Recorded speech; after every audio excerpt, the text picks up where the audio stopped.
and welcome to the third and final day of PV Magazine USA Week 2025. I'm Ryan Kennedy, Senior Editor at PV Magazine USA.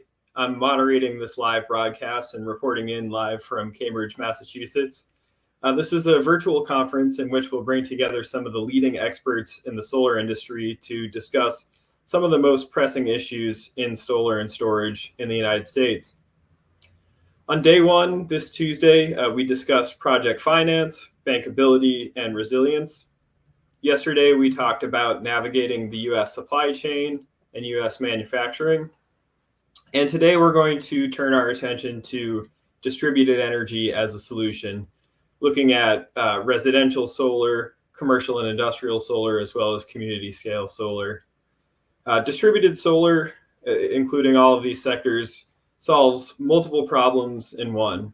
As electricity demand is expected to increase nationwide, high rates are anticipated to follow.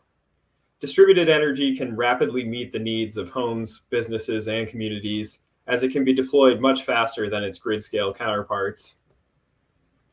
In this PV Magazine USA Week session, we'll explore how solar and storage at the distributed scale, along with supportive technologies like bidirectional EV charging, virtual power plant orchestration, demand response, energy efficiency, and more, are meeting the complex demands of an evolving grid and helping households and businesses protect themselves from rising rates. We'll examine the ongoing struggles of the U.S. solar industry, including permitting challenges and opportunities, addressing soft costs, trends in solar financing, and best practices for operating in the post-tax credit market. Experts will examine how state policies are driving the next wave of solar projects and opening new markets, as well as how the fundamental drivers of distributed energy will continue to push growth for years to come. In a moment, we'll hear from our keynote speaker, Nick Montoni, Senior Program Director at the NC Clean Technology Center.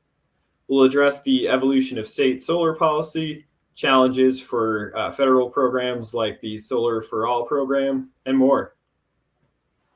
After the keynote, we'll hear from Danielle Merfeld, Global Chief Technology Officer at Qcells, who will deliver a presentation on Qcells supporting the distributed solar market with U.S. solar module manufacturing. Following a 10-minute break, we'll have a presentation with Rob Adams, Chief Operating Officer at Solaflect Energy. Rob will present his company's off-grid solar and EV charging integrated solution. Then we'll have a panel discussion. This will feature Brad Heavner from CALSSA, Kate Connelly of Mackenzie, Emily Walker of EnergySage, and Fortunat Mueller of Revision Energy.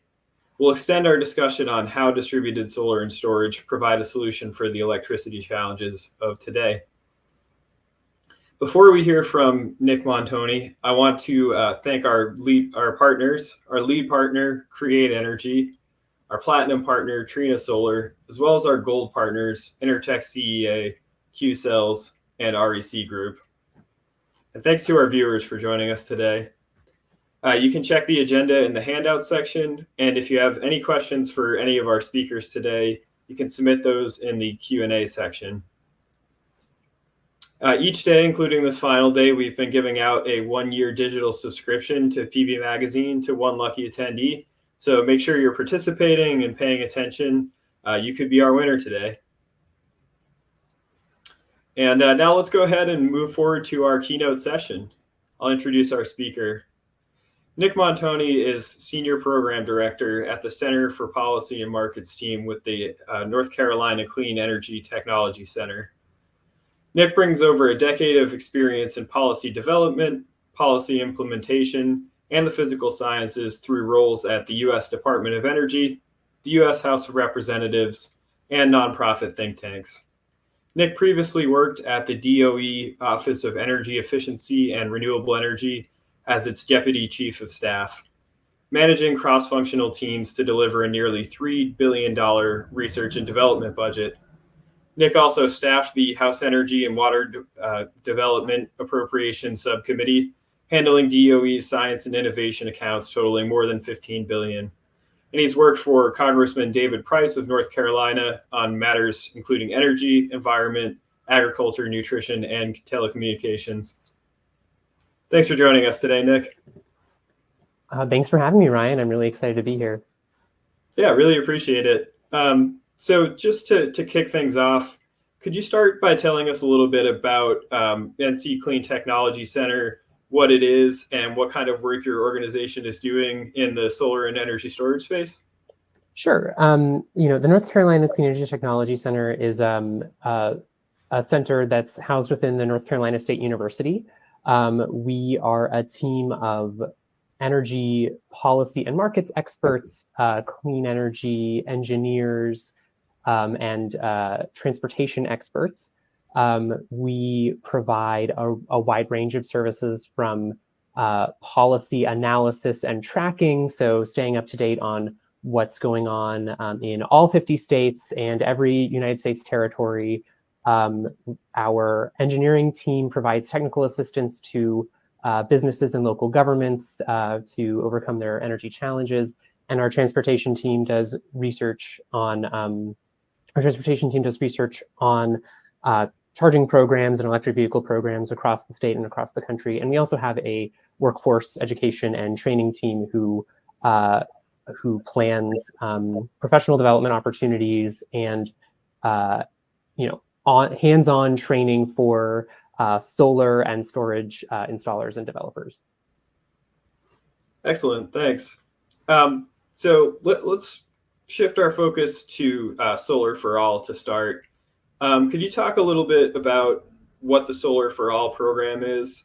And we've seen in the news, EPA has been attempting to claw back the funding that was promised to states. It's a $7 billion program. Could you talk a little bit about what the program was intended to serve and what's going on with those ongoing legal struggles? Yeah, I'd be happy to, without getting too wonky or heady. The Solar for All program is a $7 billion program that was created in the Inflation Reduction Act. It's part of a larger program called the Greenhouse Gas Reduction Fund. The intention of the Solar for All program was to it created about 60 programs nationwide, and the intention was to finance or otherwise subsidize solar installations on low and moderate income households and in communities in order to both help increase the amount of distributed solar resources around the country and also lower electricity bills. One of the stated goals of the program is that every Solar for All program has to achieve net savings of about 20% on electricity bills for the customers who enroll in the program. So it was really meant to be both an energy expansion program, right? Put more energy on the grid, and also an affordability program, lower prices for consumers. In August of this year, I'm trying to get my timeline right, the EPA sent termination letters to all 60 Solar for All programs. I'm going to call this an attempted termination because the program is not officially terminated yet. Let's see, I think in October, so throughout this month, there have been a number of lawsuits. I think we're up to 4 or 5 lawsuits challenging this attempted termination.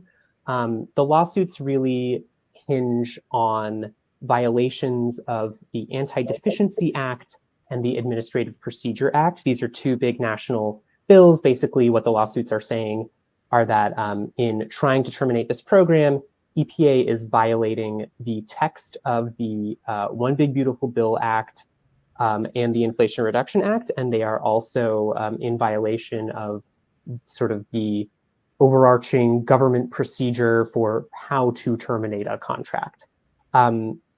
So those are still playing out.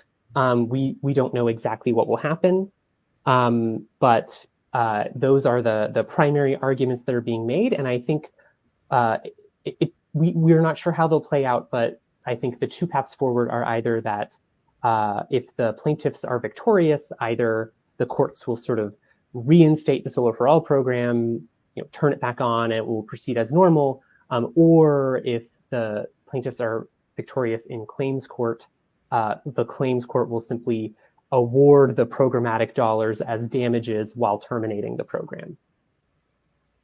Thanks. And a lot of what was the administration said was behind this move to pull the money, terminate the money, was sort of accusations of waste, fraud, and abuse, or tax dollars not being spent efficiently. Could you talk a little bit about the organizations that were receiving these funds, what it took for them to qualify for it, and sort of in addition to the 20% savings for bills, just sort of some of the benefits that were expected from it? Sure, I'd be happy to. So like I said, there were about 60 Solar for All programs. The recipients of the funds to manage the programs range from state energy offices to counties to a couple of nonprofit organizations to a handful of tribal governments and like consortia of tribal governments. So it really runs the gamut of sort of state and local governments and nonprofits. The application process for this was pretty, I would say, bureaucratically heavy. Everyone did their due diligence, and I think the EPA only awarded what projects seemed meritorious, and there have been sort of constant check-ins with EPA staff to ensure that everyone's on the right track, development and redevelopment of work plans. This really went through all the usual bureaucratic steps to ensure that money was being spent appropriately and correctly. So I think, I have not seen any evidence personally of waste, fraud, and abuse. I would say that at the end of the day, the point of this program, like I said, is to lower costs, ensure reliability. A lot of the programs we're developing work plans not just for distributed solar on rooftops, but also distributed solar with storage, right? And which we know really improves the reliability of the grid and really creates a lot of cost savings for customers. So this was really, if you think about it, this program was really very much aligned with the administration's energy and electricity goals, right? It would create more reliability, it would create more resilience, and it would have lower costs. Thanks. And so not officially terminated yet, but sort of frozen in its tracks. Have there been stop work orders issued? And the funds may still be accessed, but what's your read on the situation there of the likelihood of a win here and being able to get the funds back? And also, what is the uncertainty, whether or not the money will flow through? What has this uncertainty meant for the program sort of in the near term? Yeah, those are great. You've hit the nail on the head. So everyone has stopped work on this per the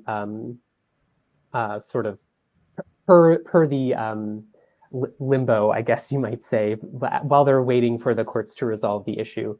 So everyone has stopped work on these programs. Funds can't be accessed at the moment.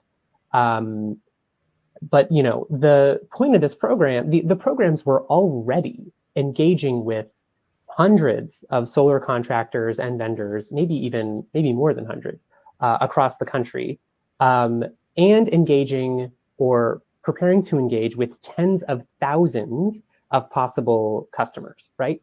And so there were already businesses and recipients of funds who were planning to receive these funds and planning to do work to move this program forward.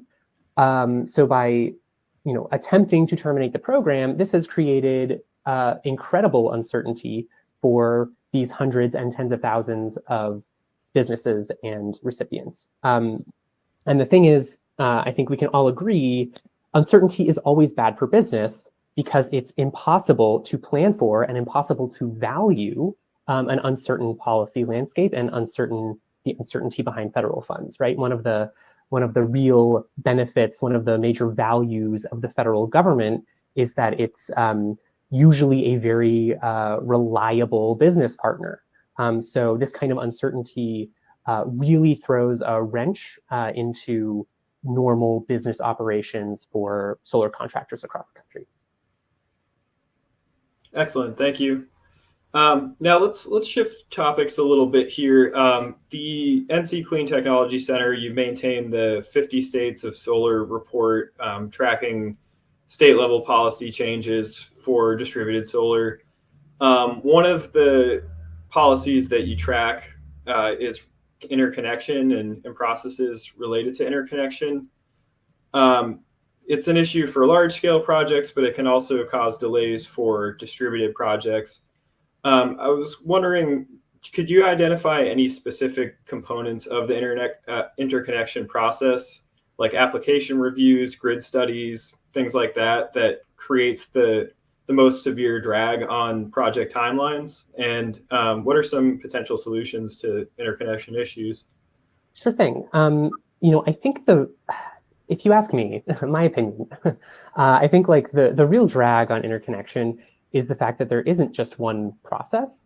I think everyone who is in charge of establishing interconnection process and procedure, whether it's a utility or a balancing authority or really anyone with jurisdiction over the interconnection process, they all seem to have their own rules, guidelines, fees, way of operating. I think this creates, again, we're going to talk about uncertainty, in doing business. I think this creates a lot of uncertainty. I think it creates confusion, and it means that anyone who wants to go interconnect for whatever reason spends a lot of time and effort trying to figure out what the process is even before they actually try to get through the process. I did like a couple of quick searches just to look at interconnection procedures across the country. Some local, municipal utilities have, a 40-page guidance document for how to interconnect. If I'm a small business or I'm a homeowner or I'm a developer, I don't have time to read a 40-page guidance document to figure out what I'm supposed to do. It's a high administrative burden. I want to brag about one of my colleagues, Cleo Carter. She's been doing a lot of research into what we can do about this particular problem. Because it comes down to information asymmetry and information saturation. I think there's a handful of solutions that work well together. One is to streamline policies and procedures, just to turn them into simple checklists. And we could do this at the utility level. We could do this at the state level. There are lots of actors who would be able to put this together. Another thing we can do is make tools like Solar App much more widely available and perhaps expand to include more kinds of energy infrastructure.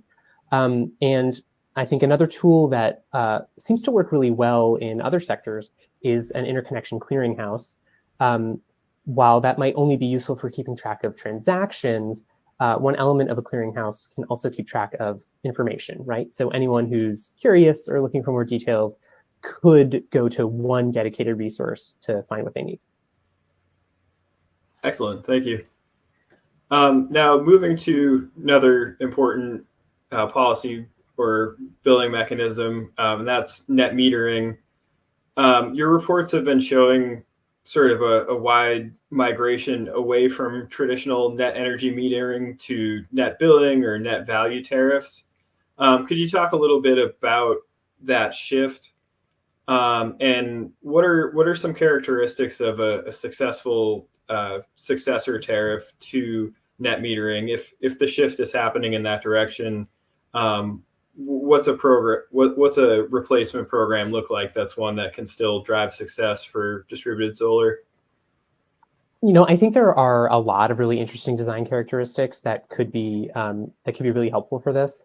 And I was just talking to some colleagues about this the other day, and we came up with way more than two. But I'll name a couple, and we can see where that takes us. I think one of the most important things is maintaining the ability for consumers to use energy behind the meter or to otherwise offset their direct energy consumption. Basically, that means instead of always selling back the energy they produce or always selling back the energy from on-site storage.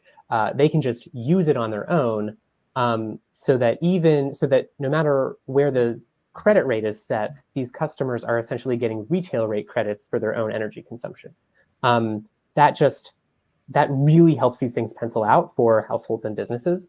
I think a second fun design choice would be like really looking much more closely at VPPs, virtual power plants, both for distributed generation and distributed demand.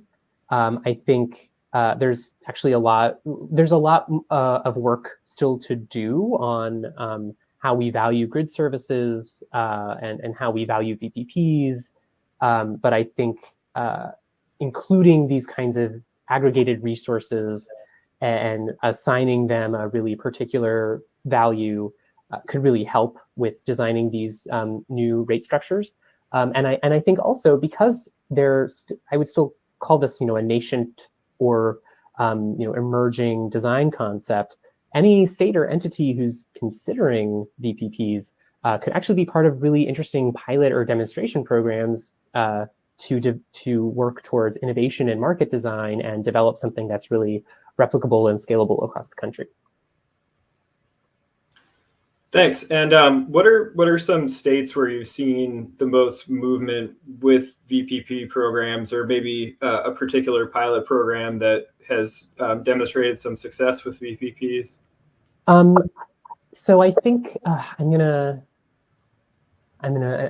rack my brains here a little bit. I think Minnesota has a really interesting take on VPPs. They're proposing incorporating VPPs as selectable resources in their integrated resource planning. So I think that's a really interesting model to look at, and I'll be interested to see how that plays out. I also think I think a couple of states with really strong like dedicated battery programs are getting close to what we're looking for. I think Hawaii has a really interesting program here, as do the Virgin Islands. So those would be some examples I would point to for now. Thanks. And then related to net metering, there's an ongoing California Supreme Court case related to net metering and essentially how the program was evaluated and the value of distributed solar on the grid. Your report mentions that there has been a shift away from net metering, but is that your read on the situation, that states are pretty actively shifting away from net metering, or is there still a chance that with this big Supreme Court case that distributed solar could be reevaluated, like what kind of value it provides the grid, and that there's maybe some chance for net metering to stick around a little bit longer? I think that really just depends on the specifics of the markets in each state, and how they choose to value all of these resources. I think there's probably cases where net metering works well, and there's probably cases where coming up with new rate design is really important. Nice, makes sense. Yeah, so let's shift to talking about important issue for the industry, which is soft costs.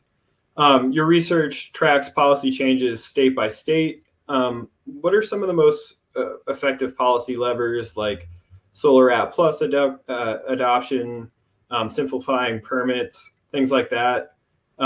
What kind of policy, if it was adapted uniformly across the 50 states, could yield the greatest percentage reduction in soft costs for solar over the next couple of years here? Well, I have to give a shout out to Solar App because it came out of DOE's Solar Energy Technologies Office and NREL. So big thanks to those teams who've worked on it for so many years, and big thanks to everyone who's really pushed the needle forward on soft cost reduction. It's really hard work, and it's really important work. I think absolutely Solar App is really important, and it needs to be widely adopted. There are some states where Solar App can't be adopted because statewide building codes aren't up to date. That's actually something that that's something that folks should be looking into if they are thinking about solar app, nationwide solar app adoption. So I also think interconnection is a beast of a problem because of the information asymmetry, and I think standardization and creating, an information clearinghouse there could be really important. The more uniform a process is, the easier it is to replicate and scale, and that's the name of the game for deploying more resources. I think the last thing I'll add is that there are still, we don't often talk about this or think about this, but there are still a number of technological, manufacturing, and supply chain barriers to solar and storage development. That could be compliance with with BABA, the Build America Buy America Act, or the onshoring of the silicon supply chain, or development of new battery chemistries for longer term storage and improved battery lifetime. I think these are kinks in our supply chains and kinks in our manufacturing processes that can slow projects down and raise costs. So there's still like a considerable amount of R&D to do in those sectors as well that could bring down both hard costs and soft costs. Great. And just to zoom in on Solar App Plus for a moment, for those who may not be familiar with it, what is it and how does it reduce soft costs for projects? Yeah, it's an application. Solar App Plus is an application that basically automates or streamlines the siting and permitting process for solar development. It basically, anyone who is thinking, I wonder if I can build solar on my roof, or I wonder if I can build solar over here, it helps possible customers or developers navigate the siting and permitting process online. So basically it sort of, I mentioned the 40-page interconnection document. Solar App would help someone figure out how to navigate that 40-page process, hopefully in far fewer than 40 pages. And so that reduces soft costs by simply reducing the amount of time someone spends trying to navigate process. It means maybe you don't have to hire a lawyer to read hundreds of pages of documents for you. So in that sense, it both speeds things up and it reduces your own administrative costs and burden for deploying solar. Great. Yeah, it sounds like it makes things a lot easier on both the installer and the customer, just smoothing out the process. So let's move briefly to the commercial and industrial sector. What are some state policies or policy levers that you see driving ahead that sector? This one's a hard one. I think there's the economics can be difficult, and a lot of C&I commercial and industrial rate structures include demand charges, which I think makes it hard for these things to pencil. We are seeing big growth in C&I solar and storage in California in particular, and we're seeing big growth in community solar in Maine and Illinois. That's likely due to a combination of factors. I think that including like net billing and the ability to sell RECs, renewable energy credits. It seems like one common thread is sort of a combination of market forces and cost structures that help customers sell energy back to the grid at favorable rates without passing on costs to other customers. I think another big factor is first come, first served incentive programs that aren't based on RFPs. So I think New Jersey and Massachusetts are two examples of that. Basically, this is just another case of, like we've talked about, lowering the administrative burden so customers, in this case, the big commercial and industrial entities, can take advantage of incentives in order to build clean, cheap energy at low cost. Thanks. And so we talked a little bit about uncertainty, a lot of significant uncertainty at the federal level, and things change so quickly at the state level. How does the North Carolina Clean Technology Center adapt methodology for tracking the 50 states reports to keep the reports timely, to provide actionable market intelligence, and to help the market navigate uncertainty and volatility in real time? That's a great question. We are always looking into creating new tools and carrying out upgrades to our system to make it better and more useful to all of our users. I would be remiss not to mention that we actually were awarded a large grant from the Department of Energy to do some of those upgrades, and it was sort of unexpectedly terminated without explanation earlier this year. And so if anyone is interested in helping keep Desire up to date, feel free to reach out. But we are looking into other kinds of expanded infrastructure and tools that can help the industry stay ahead of the curve. We're rolling out an API that customers can host on their websites to make searches easier for their users and our users. We're developing a few web scrapers and AI tools to help us find and analyze data faster, including policy changes and incentive structures at small utilities and local zoning ordinances that impact solar deployment. We're not modelers, so doing future-looking projections can be really hard. But I will add that we do biweekly policy tracking updates in addition to our quarterly reports, and those give a more timely snapshot of changes to the policy landscape and include things that have yet to be enacted. Thanks. And looks like we have time for one more question. So you mentioned research and development. Drawing on your experience managing DOE R&D budgets, how could the solar industry better utilize federally funded research and innovation to advocate for and to justify more favorable distributed energy policies to state-level public utility commissions and to legislatures? I love this question. I love to talk about R&D. It's one of my favorite things in the world. I think there's definitely a universe in which the solar industry and related research institutions say, hey, we're doing all this R&D. These technologies are ready for prime time. People want them. They're coming. We need favorable policy environments and rate structures for deployment. And I think that's a true statement. I think more people should be saying that.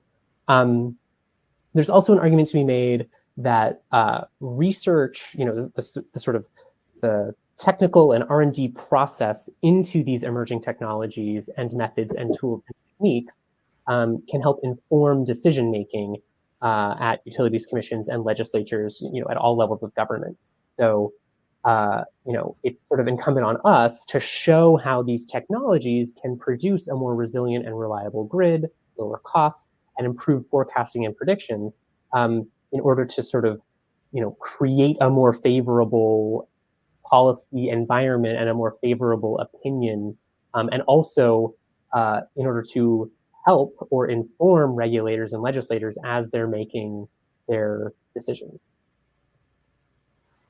Excellent. So that's all the time we have available. Thanks so much for sharing the latest for the NC Clean Technology Center's work. A lot of great insights there, and appreciate all the work that your organization does. Thanks, Nick. Thanks so much for having me. Take care. Great. So now we'll turn our attention to Danielle Merfeld from Qcells. Qcells will discuss their U.S. manufacturing push and its participation in the distributed market. I'll introduce Danielle. She is the Global Chief Technology Officer at Qcells, leading R&D for advanced solar projects and complete energy solutions.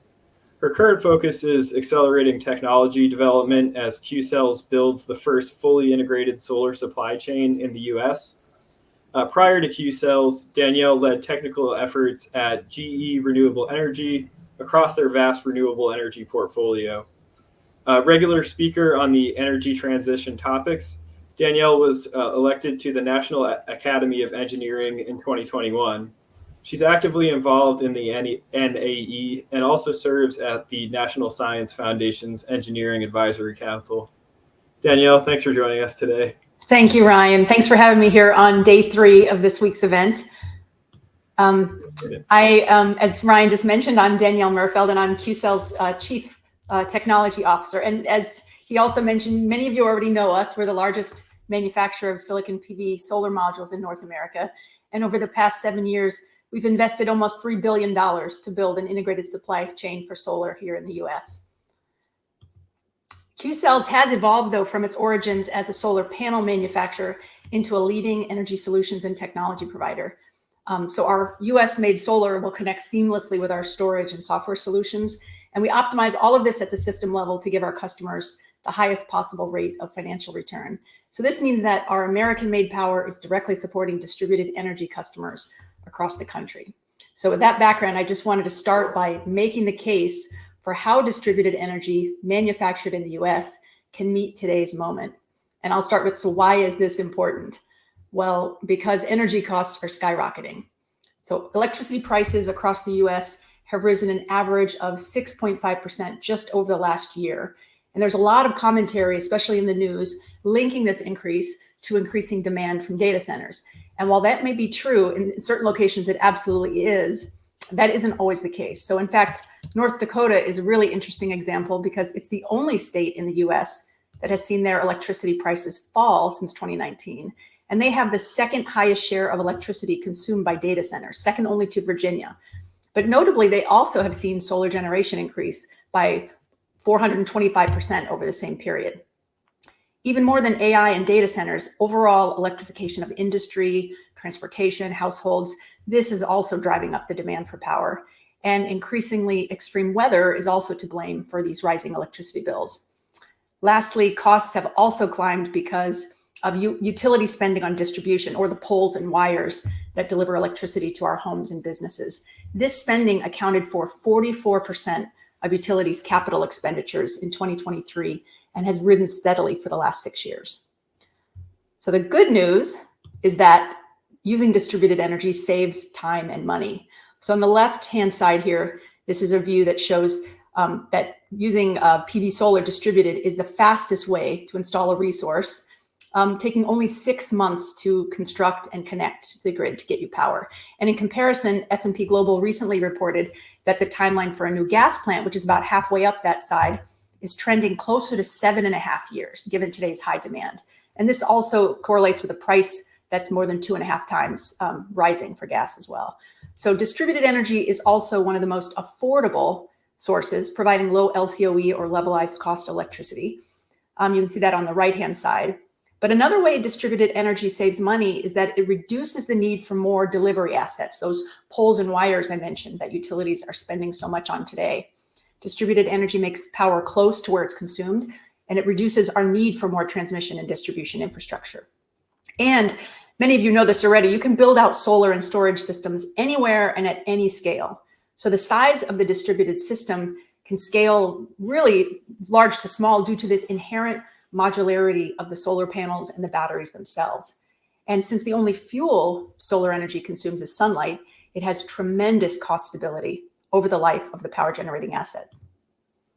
So in addition to the cost factor, distributed solar and storage have also become core stability assets. And this is not demonstrated anywhere better than in Texas and California, which both endured severe grid events in recent years. So many of you remember back in 2020, California experienced its first rolling outages in nearly 20 years, with about 1 million customers losing power. And this became a turning point that reshaped their entire approach to reliability, storage, and distributed energy. And in 2021, Winter Storm Uri triggered the worst energy infrastructure failure in Texas state history. More than 4.5 million homes and businesses lost power, and the grid nearly collapsed. So these crises led California to adding over 28 gigawatts of new solar capacity, 55 gigawatt hours of storage.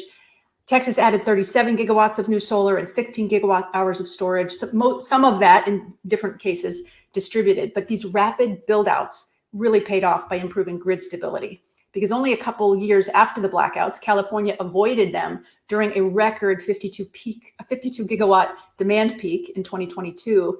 And it was because they had just that year put on another 3.5 gigawatt hours of storage. And ERCOT issued 0 grid conservation appeals in 2024, down from 11 the previous year. And they still had these grid events, these weather events that were happening. So overall, it's clear that clean energy is keeping the lights on, and distributed energy is certainly supporting the grid, but we're really only scratching the surface of what's possible. The more behind the meter technology is installed, the more secure our grids will be. And lastly, energy storage extends the value of solar even more. So one of the toughest challenges utilities have is handling peak demand. Historically, we've relied on expensive peaker plants to meet these spikes, but with AI optimized storage, we can charge batteries when demand and prices are low, and then discharge them during peak times to reduce stress on the grid.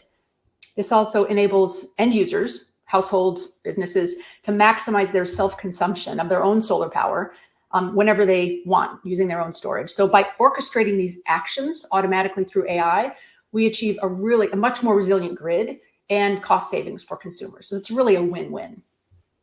So the big question here is, if it's so great, why don't we have more distributed energy in the US? And the first barrier to adoption is cost. So even though, as I just mentioned, the cost of distributed energy is competitive with fossil fuels, the costs are still out of reach for a lot of households or communities who don't typically budget for the capital costs of energy. They're used to paying a monthly bill. However, this can change given proof points that we see around the world. For example, a 7 kilowatt rooftop solar system in the US costs on average $28,000 today. Compare that with Australia and Germany, where installed system costs are $4,000 and $10,000 respectively. This is a huge difference. And this gives us some confidence. It shows us that there are ways for us to cut costs, so more households in the US can access these benefits, just as we've seen in these other countries. And as Nick just mentioned in his keynote talk, policy uncertainty and gridlock are also a big barrier. So they call it the solar coaster for a reason. These frequent policy changes at state and federal level, sometimes year to year, make it really, really hard to plan. So as you know, we've had major changes to our tax credits, including 48W, which supports community, or 48E, which supports community solar growth, tax credits for rooftop solar customers known as 25D. They're going to be eliminated on January 1st next year.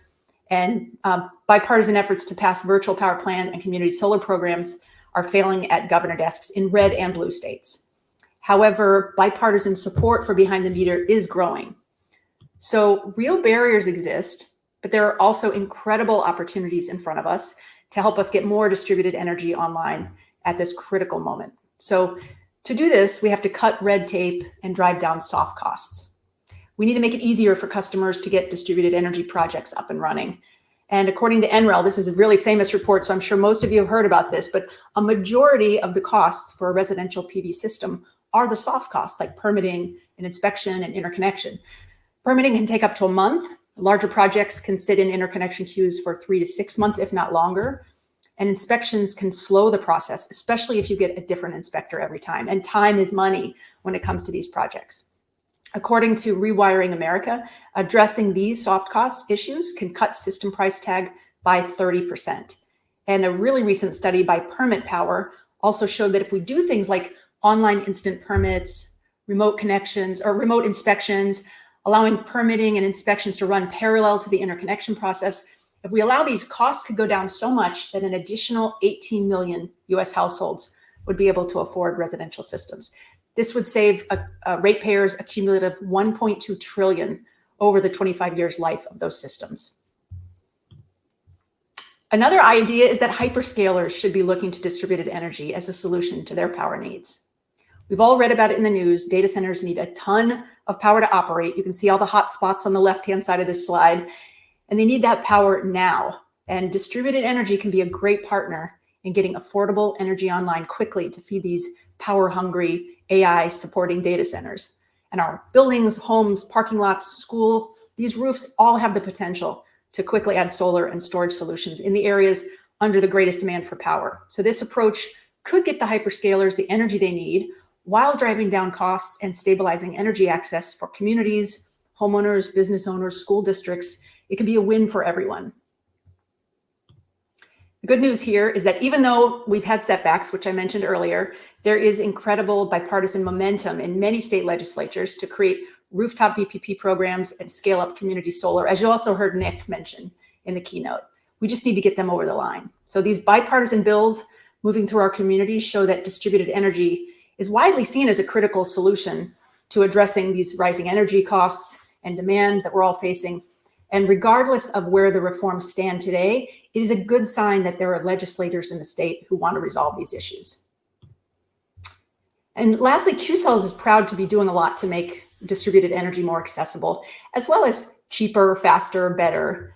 As I mentioned in my introduction, Qcells is leading in US manufacturing. So to date, we've invested over $2.8 billion in developing an integrated solar supply chain in Georgia. And this investment continues to drive local economic development with a lot of new well-paying jobs and positive economic impacts for the surrounding communities. And our longstanding commitment to quality and innovation has earned us consistent leadership in the market. And really, roughly 1 out of every 3 residential rooftop PV modules is coming from Qcells. But like I said before, we're not just a panel manufacturer anymore. We've also developed intelligent energy software that's fundamental to grid stability solutions. It enables a modern, reliable grid. So Qcells Jelly energy software, for example, optimizes battery dispatch for commercial distributed energy resources, enabling system owners to tap into grid service opportunities. So our software solutions incorporate leading edge AI and machine learning algorithms designed to ensure really precise and accurate energy dispatch at all the right moments, meeting utility, customer, and regulatory needs in this ever-evolving market. Things change so much. We're going to need to have smart software to lead us through it. And lastly, Qcells is also working to expand residential VPP adoption, which you heard about as well from Nick. We have a Qcells VPP program, which rewards homeowners financially for tapping into our virtual power plant network. We've enrolled over 5,000 unique energy storage systems so far, and this number is going up every day.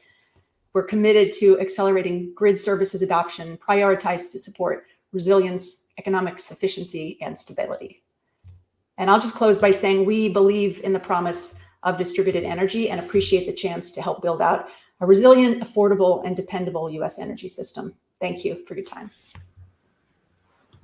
Thanks, Danielle. Really appreciate the presentation. We have time to address a few questions, so we'll jump into that here. Let's talk a little bit about manufacturing. So how does Qcells complete vertical integration in the US, making everything from ingots through modules? How does this secure more than just supply? And how does it help with soft costs or logistics, quality control, addressing some of these issues for distributed solar projects? Yeah, so it's a great question. I think one of the things that we don't appreciate so much is not just the logistics, but ultimately, how do you manage the whole system design? And having not just everything under one roof and not having to worry about shipping and customs and imports changes and ships stuck in canals around the world and diseases breaking out and making it hard to ship things, you just reduce a lot of the uncertainty. So that's a big part of the soft cost today is uncertainty around logistics, around supply, and around the system design itself. So having this all under one roof helps with the logistics challenges, no doubt. But I think it's really important to also note that our technology, the core, the solar panel itself, is one of the most affordable parts of the solar project. The costs have been coming down for decades. Currently, this average residential system, only about 12% of the costs come from the panel. So as you said, the soft costs are what matter. And innovating to help reduce not just module costs, but soft costs, meaning our system technologies that make installation easier or ensure a smoother adoption process for any distributed project. These are where I think we're going to make the most impact on the pocketbooks, the wallets of our customers. Thanks. And so you mentioned Qcells Jelly software. Reliability is a big factor in the success of virtual power plants.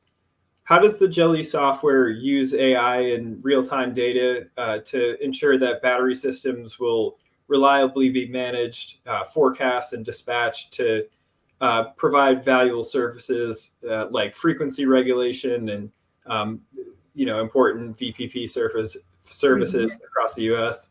Yeah, well, you said the magic words, AI and real-time data, and you put those together and you really then can have an energy storage system that's truly intelligent. So we're continuously analyzing live signals from the battery itself, from the market, and the weather, and these all have to be combined to make smart split-second decisions on whether to charge or discharge. And using that AI-based forecasting engine, we can predict prices, loads, grid events. So the batteries are not just there, but they're positioned to deliver maximum value. We've been doing this for over a decade. So we've been improving our optimization routines. And this unified suite combines the modeling, the real-time controls, and the analytics, ensuring that our battery systems are, whether they're residential or commercial or utility scale, they perform safely, efficiently, and profitably for a lot of different regions in the US. And as you know, every region has its own set of market rules and conditions. So having this be a standard that can access all of those different changing regulations is pretty key and an important part of our offering. Thanks. Now, how does, talking about integrated solutions, Qcells offers a single complete system with solar, storage, software. How does buying one pre-certified system from a single vendor cut down on things like red tape, delays, friction with utilities, or maybe interconnection problems? Yeah, so if you put yourself in the shoes of an installer or a vendor or developer who's trying to build out these systems with homeowners or commercial owners, they've got to typically go to a lot of different places to get their solution. Somebody that does solar, someone that does storage, someone who makes potentially a software wrap. And we don't want them to have to navigate multiple vendors. And with our solution, they don't have to. So we ensure that everything works together. We've got no compatibility issues. We don't want redundant approval processes. So with one kind of pre-certified system, we can enable our customers to move really quickly from design to installation and just remove or cut down on a ton of administrative back and forth, technical reviews, inspection delays. So that's really the red tape that we're trying to remove at the project level. The real red tape, I would say, as I mentioned earlier, is this policy and regulatory environment. We can, as much as possible, design our systems to accommodate that. But as I said before, that's really going to be where we see the big optimization opportunities. In the meantime, everything we can do to cut down on red tape within the system design, we're doing. Excellent, thanks. And looks like we have time for one more question. So looking ahead, what kind of role do you foresee VPPs playing in the grid? How large of a role? What kind of services will they provide? And then what kind of policy changes do you see as potential roadblocks for hitting that goal, or maybe policy changes that are needed to reach that goal? Mm-hmm. So yeah, in terms of the first part of the question of how big of a role can VPPs play, I think VPPs and behind the meter energy in general can play as large of a role as we want. So as long as the conditions encourage that growth. So California is an excellent example of how these programs can work. Brattle Report recently showed a study that they expect California's statewide demand-side grid support distributed storage program could nearly double in capacity in the next few years and provide up to like over $200 million worth of cost savings. And this, so, the return on these programs is super high, but expanding them, as you sort of alluded to in your question, is a lot harder than you think. The bipartisan bills were vetoed in California, and this bill probably could have saved California ratepayers over $500 million a year because the benefits of those residential systems would be shared across the communities. So there are other places, VPPs in Illinois are moving, could be signed into law. Ultimately, to help these move forward, we need bipartisan clean energy bills that expand access to community solar and help encourage the setup of these VPPs, because there's no limit to the value they can create. It's just about how much we can adopt them. And the faster we adopt them, the states that do that more quickly are going to get the benefits first. Excellent. Well, I think that's a great place to close it. A lot of promise in VPPs and distributed energy more broadly. And thank you to Qcells for providing the solutions that power it. Thanks very much, Danielle. Thank you. Great. So we'll now take a 10-minute break. We'll return on the other side with a presentation from Rob Adams of Solaflect Energy. We're looking at their off-grid integrated solar and EV solution, EV charging solution. After that, we'll have our panel discussion on distributed energy policy, market outlook, trends, and more. So we'll see you back in about 10 minutes.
Welcome back, everyone. Next up, we're going to turn our attention to Rob Adams from Solaflect Energy to discuss the company's off-grid solar and EV charging solution. Rob Adams is the Chief Operating Officer of Solaflect Energy, guiding its transformation into a climate tech leader for the rapidly expanding EV market. He joined in 2015 to scale a groundbreaking solar concept, which evolved into Apollo, a patented solar tracking EV charger providing clean off-grid electricity to universities, fleets, and other organizations. Prior to Solaflect, he was president of Grassroots Soccer, scaling youth health initiatives across Africa, and president of Simon Pierce. Rob began his career in strategy and consulting at Deloitte, gaining experience and an operational foundation that informs his work today. He holds a degree from Dartmouth and an MBA from Kellogg School of Management. I'll hand it over to you, Rob, and thanks for joining us today. Hey, Ryan, thanks very much. It's great to be with all of you today. I'll just start with a quick background of where we come from as Solaflect Energy. We're a Northeast based solar company, 15 years old, actually based in the great state of Vermont. And our history began with designing and patenting a means of tracking the sun accurately. So a solar tracker that moves in two axes. And over the last 15 years after installing the first back in 2013, I think, we put over 1,300 of these trackers in the ground all over New England, primarily residential, but also some small commercial. And that was the old model of grid-tied stuff. So a lot of digging and connecting and dealing with utilities. And what always ate at us was a dream of figuring out a way to get off the grid. And that's where the inception, the idea for Apollo came from 2+ years ago. We're thinking carefully about what's the next great application for our patented technology. And it really hit us in the head. It was this whole EV charging challenge. What does it look like if we could actually put enough power into EVs straight from the sun such that we didn't have to deal with all the hassle that we had dealt with over the last decade and a half, dealing with utilities and permitting and all of those soft costs. So it was over 2 years ago that we finished designing and installed the first of these solar EV chargers. If we could slide to the next slide, I do. Great. And I like to always start with, great ideas have to come from a problem that needs to be solved. And I think we all are aware of the challenge that is grid-tied EV charging. We need it. We need lots of it. We need a lot more than we have. The growth in EV adoption is far outpacing EV charging installation.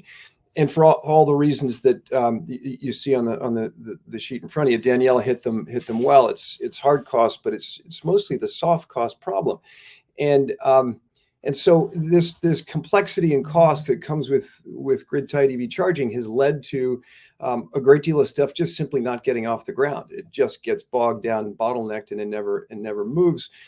So, all the stuff here, this disruptiveness and the expense and the electricians, the simple dealing with the utilities and the challenge getting through that bottleneck, the permitting delay that could be 6 months, the process that could be 6, 12 or months or even move to years.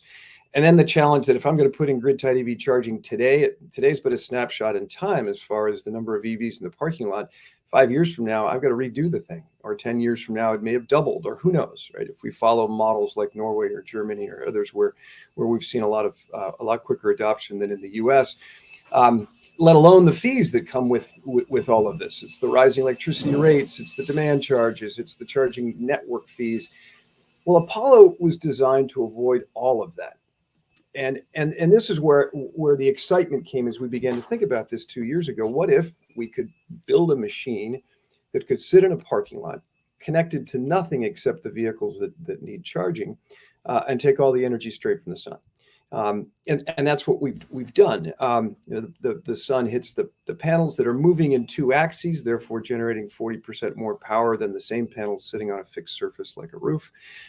They're through a hybrid inverter and a battery mounted there on the machine, and then straight into commercial grade level 2 chargers. Needless to say, this is 100% clean energy. not whatever is coming from ISO, fill in the blank, New England, West Coast, you name it, that on average is something like 50% gas, not natural gas. That's great marketing, but gas, right? And so the irony, or maybe even hypocrisy, of buying my squeaky clean EV and having to fill it with something that isn't clean is a tough one. So this takes care of that. This hits the true clean energy topic right on the head. We put these in the ground, or I should say on the ground, in a single day. We drop a 10,000 pound block of concrete on the ground. We build the machine on top as an assembly. So essentially, we think of this as a product, not a project. And that's a key part of this, avoiding all the typical grid tie challenges. Couldn't be more scalable. You need 4 more charging stations at a given property. You drop 1 more machine in the ground. And then it avoids all those inherent costs, the ever rising price of electricity, the demand charges that nobody talks about but are real as we add more and more EV charging in a parking lot, and we're an off the network solution. So there are no network charging fees that are associated with this as well. So it's a pretty clean.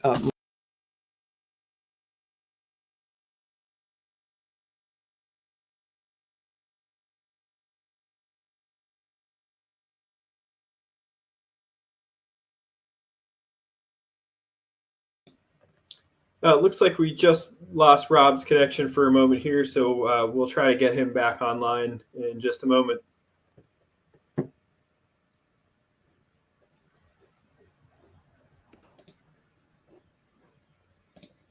How about now? Am I back on? Yep, you're back. Thank you. Great, thank you. Apologies for that. Dinah, if you could flip to the video here. One of the unique features of the Apollo is simply that it moves. And so there's a certain kind of exciting appeal to simply being able to see that this is what happens in the course of a normal day. So the Apollo is pointed straight to the east, waiting for the sun to rise. And then every 60 seconds or so, it's moving in both elevation and horizontal axes and following the sun all day. Hence the 40% more power that you get from a machine like this versus panels sitting on a roof. In simple math, the 16 panels on this Apollo, this is at Dartmouth College in Hanover, New Hampshire, is the equivalent of 23 or maybe even 30 panels sitting on a roof. So there's an efficiency of power generation that in this unique application sits directly above 4 parking spots. So what we're doing is generating enough power right over that square footage to put enough power in 4 vehicles that well more than cover the commute of those 4 employees to and from Dartmouth College every day. If we switch back to the presentation, Diana, thanks. And so, the obvious next question is, how much power does this generate? And that's, I think, the kind of magic to the whole tracking story here. So in California in particular, that gets 40% more sunshine than we do in the Northeast, we're going to see 16,000 or so kilowatt hours of energy generated a year from one of these Apollos, with using perhaps a little generous 4-to-1 ratio, translates to 64,000 miles a year. So if you divide that by 4 and 4 vehicles, you're getting well more than what the commute is. I think I mentioned the commute in that one of the initial applications for this, and understandably, we as Americans look to charge our EVs where it's most convenient and where there's long dwell time. That's at home at night, or largely at work during the day, where it just happens to be conveniently sunny. So one of these sitting in a parking lot at work is the kind of thing that an employer wants to do as an amenity for their employees, but it's not the employer's job to be a gas station, if you will, right? If they cover anything, it's they feel their duty is to handle getting people to and from their place of work. This is producing 2 or 3 times what an employee would need to get to or from work. The other really interesting angle on this is the simple price of electricity. Right? If you look at the fully loaded cost of a machine like this, what we're looking at is the price per kilowatt hour of EV charging. It's somewhere around 8 cents a kilowatt hour. And that's, compared to 30, 40, 50, 60 cents you see in California. That's if it were used, every minute of every day. We know that in a workplace environment, you don't show up on weekends, you don't show up on holidays. So haircut that by 25%. We're still at something like 12 cents a kilowatt hour over the life of a 25-year life of the machine. So it's just we're talking about electrons as a commodity. It's a really inexpensive source of energy, and that's a key piece of this puzzle. Just to give a sense for how this looks in situ, on the right is a college, the same college in New Hampshire. The Apollo sits right on the lines of the parking lot, so it's not taking up parking spaces, and it's not affecting the flow of traffic. It's designed to be as out of the way as possible. And on the left, there's a two Apollo installation. All these need to be is separated by 40 or so feet so that they don't shade each other. We've tested this over the last couple of years with hospitals, educational institutions, large manufacturers, to iron out any kinks before launching in the part of the world where the sun is the sunniest, out here on the West Coast, where the EV adoption is as high as it is, and also where the price of electricity is high. So just in sum, this is an apple, if you will, in not just a basket, but a sea of oranges as far as EV charging. And it just takes a little time and effort to understand, to get up the education curve on what it is. But when people understand it, that this actually accomplishes what needs to happen as far as EV charging, it's become a pretty exciting solution, and we're over the moon excited to get this particularly rolling in California and some of the West Coast as we launch. And I'll pause right there, Ryan, and happy to hit some additional questions. Great, thank you. Really interesting product. We have time for one or two questions, and if you have any in the audience, feel free to submit them. So the Apollo, it's designed to be entirely off-grid. For your commercial clients like universities and fleets, what's the most significant value proposition of bypassing traditional utility grid connections and the upgrade process that comes with that? How does it enable faster adoption and help with any kind of bottlenecks to deploying it? Sure. Great question, Ryan. I would go right to the fact that Apollo is a product, not a project. I mean, this is a really clean solution. Install in a day, off the back of a flatbed, 3 people, assemble, and by the end of the day, it's commissioned and people are charging cars the next day. Right. So this isn't weeks or months or even years of somebody needing to manage a project and navigate the permitting mess, and perhaps have utilities upgrade all kinds of infrastructure and electricians deal with the challenges of the building and on, right? This is a really clean solution that any employer or institution can install in a really short period of time. Thanks. And we had one audience member asking, can storage be added to this product at this time? It certainly can. Great question. We have another model of this that we call Apollo Fleet that sits on the edge of the parking lot, with as much as 100 kilowatt hour battery. Our experience has been that the gating factor in this solution isn't so much battery storage, it's sunshine. Because as long as one car is plugged in, it's taking all the power. But in a fleet environment where vehicles are out all day long and then needing to charge at night, it's a simple enough process to install a big battery next to it, such that the power is generated and saved during the day and then deployed via charging at night. Excellent. Awesome. Well, I think that's a great place to close it. Thanks so much for sharing the latest and demonstrating the Apollo project. Really appreciate it, Ryan. Thanks, everybody. Thanks very much.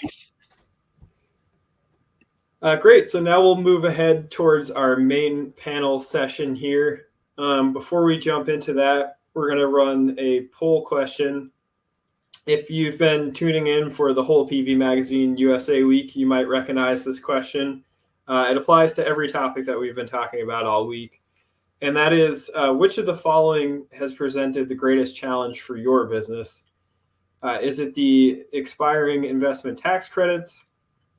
Is it import restrictions and foreign entity of concern considerations? Is it DOE and EPA funding cuts, like to the Solar for All program that we discussed today? or is it tariffs, including reciprocal tariffs, tariffs on aluminum, steel, anti-dumping tariffs, and more? So we'll wait a moment for the responses to roll in.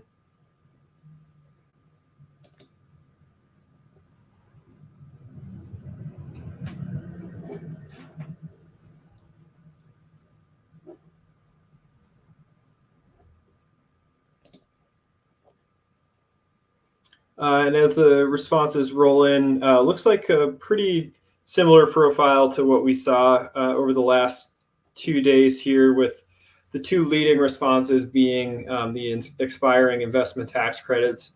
We're losing them about a half decade sooner than we expected to now under the One Big Beautiful Bill Act, as well as tariffs are causing challenges. There's been new rounds of anti-dumping and countervailing duty tariffs that have been applied, as well as critical component tariffs like steel and aluminum. So thanks for your responses there.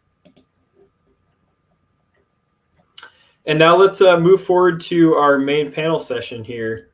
We're joined by a great expert panel today. It includes market analysis, local and regional installation and engineering, as well as policy advocacy and execution. Our four panelists today will discuss the latest in distributed solar and storage policy, industry outlook and trends, and highlight leading markets and more. So I'll introduce our panel. We're joined today by Connelly. Connelly is a senior analyst at Wood Mackenzie on the U.S. distributed solar team. She leads Wood Mackenzie's community solar research, focusing on market outlooks, policy analysis, and competitive dynamics.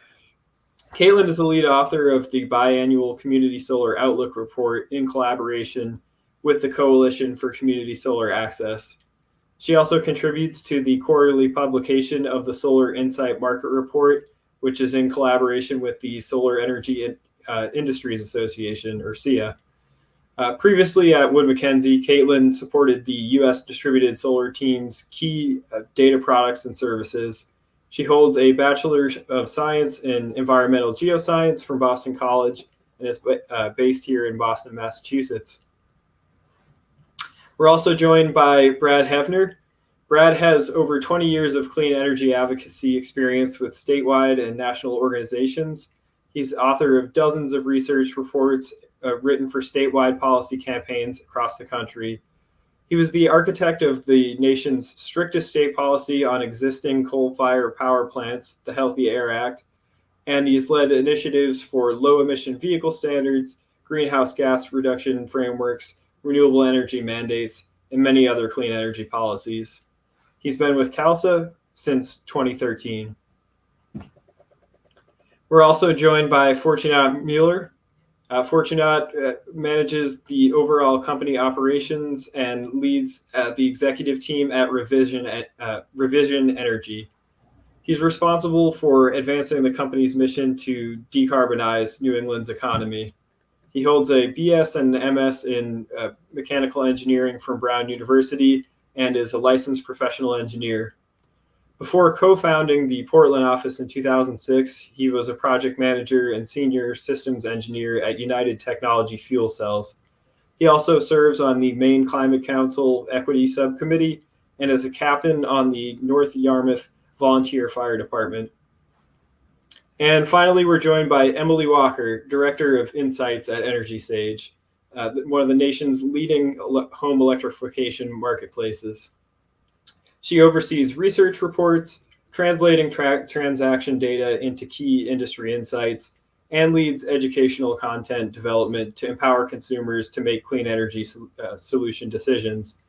With over 4 years of experience in solar industry analysis, Walker is an authority on clean energy technology, policy, and market trends. Previously, she served as an environmental scientist, conducting field research and authoring technical reports for the Massachusetts Department of Energy and the Environmental Protection Agency. She holds an MS in Environmental Science and Policy from Johns Hopkins University. Thanks to all our panelists for joining us today. Really appreciate it. Great. So we have a lot of different subjects to dive into today. Many changes in policy, both on the state and federal level, and a lot of challenges in distributed solar. So I wanted to start by addressing those challenges a little bit. And we could start with Caitlin. Maybe Emily could follow on with this. There's been numerous large residential solar installers that have declared bankruptcy over the last 18 months or so. What kind of market and policy conditions are behind these struggles? Yeah, I'm happy to be here with you, Ryan, and all the panelists.